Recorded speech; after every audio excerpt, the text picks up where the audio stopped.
बीडमधली सामाजिक आणि राजकीय परिस्थिती गंभीर झाली। राष्ट्रपती राजवट लागू करण्यासारखी परिस्थिती आहे असा हल्लाबोल संजय राऊतांनी केला।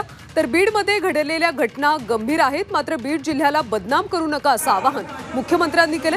बीडमध्ये कुणाचीही दादागिरी चालू देणार नाही असं आश्वासन त्यांनी दिलं। बीडची परिस्थिती अशी आहे की त्या एका जिल्ह्यामध्ये राष्ट्रपती शासन लावावं अशी परिस्थिती आहे। अशी तरतूद आपल्या घटनेत नाही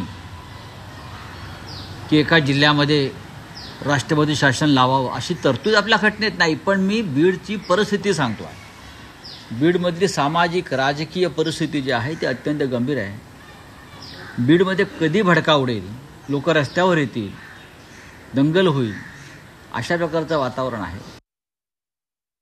बीड जिल्ह्याला इतकंही बदनाम आपण करू नये, मात्र हे खरं आहे की गेल्या काही दिवसात तिथे घडलेल्या घटना या गंभीरच आहेत आणि आम्ही त्या गंभीरतेने घेतलेल्या आहेत आणि अशा प्रकारच्या गुन्हेगारांवर जरब ही बसवल्याशिवाय आम्ही थांबणार नाही।